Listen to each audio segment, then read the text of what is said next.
Clinton is back at it today, giving a highly charged and sometimes bitter commencement speech at her alma mater, Wellesley College. And she didn't sound too happy with the Trump administration.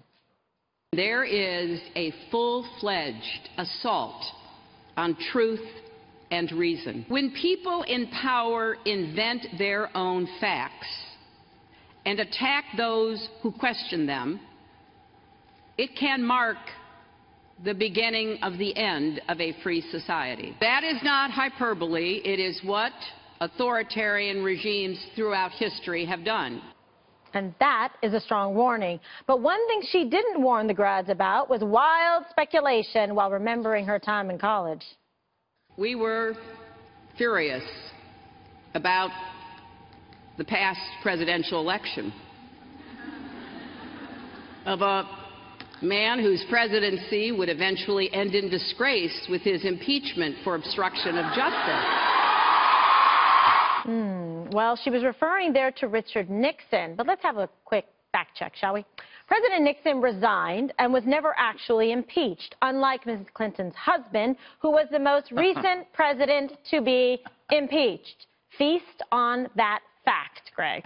Yeah, I remember when I was a kid, in our backyard, we had these dandelion greens, and I don't know if you remember, but you could suck on them, and they were hence the feast. Yeah, you don't need them anymore because Hillary is just a walking fountain of bitterness, and I'm starting now to feel sorry for her. Imagine being the quarterback of a losing Super Bowl team that spends months trashing the winning quarterback. It's the textbook definition of a loser. And think about how heroic it could have been if she'd done a commencement speech about losing gracefully, about giving the winner a chance before condemning that person. And she could also apologize to Monica Lewinsky for shaming her.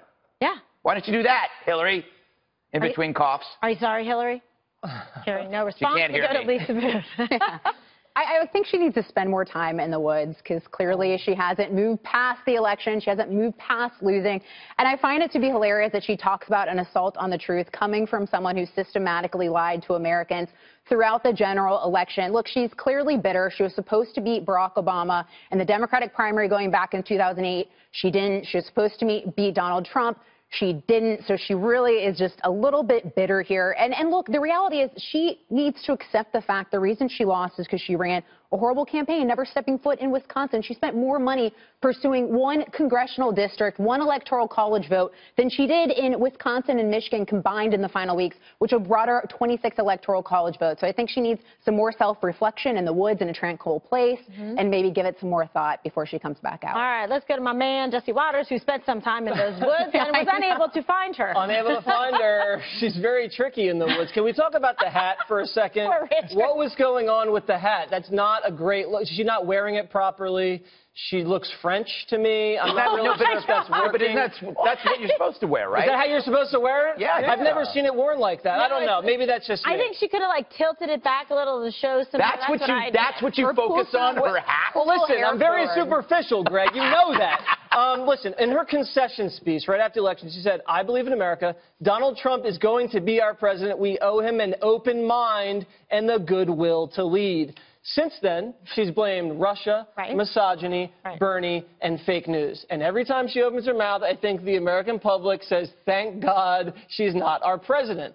And the fact that she brings up impeachment is kind of ironic since her husband was impeached for perjury. And then she made fun of Trump saying that he likes to talk about crowd size.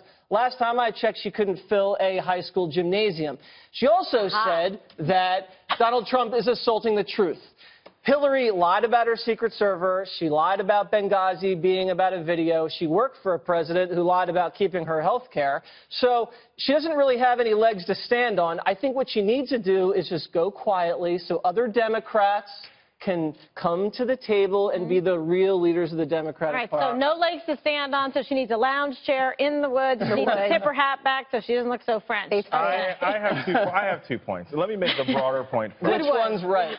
They're both right. Now, the first point I want to make is that there's been a lot of politicians who've given political speeches this cycle, and they all sucked, right? Because they were all smug. Donald Trump spent more time in the Coast Guard speech instead of honoring the graduates talking about himself and the fake news media. She spent more time in her speech talking about why she lost. Betsy DeVos spent time in her speech pushing a political agenda. These graduations are about the graduates and their families. Yeah. Point blank, period. They're not about political agenda. She did it. They're not. No, every politician who spoke this cycle was awful. They're all Including guilty. her? Yes. Thank you. She should go back to the And the second point. Stop talking there. No, you made a great point. No. Let it go. And the second point is I have advice to Democrats. All we've got to do here is sit on our hands and watch Donald Trump self-destruct. It's been 130 some odd days. The highest his approval rating has ever been is 41%. Fake news. Number one. Number two. Higher than the media.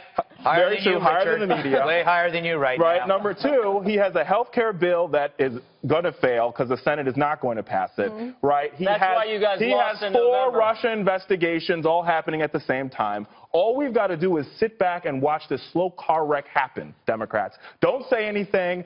Don't jab at them. Just watch. It will slowly crash into the other car and implode. Period. So you're rooting for the destruction of our country? No, I think that this guy. No, sick. I think this guy cannot lead the country, and he's showing it. We're 130 some odd days in, and it's obvious. Better off than Hillary, man. And 60 some odd % of Americans agree with me. Well, they need the extra time. They need President Trump in office as long as possible because they still can't figure out anybody to lead their party or to run against them. So they need a little more time. I don't know about that, but. Oh, yes.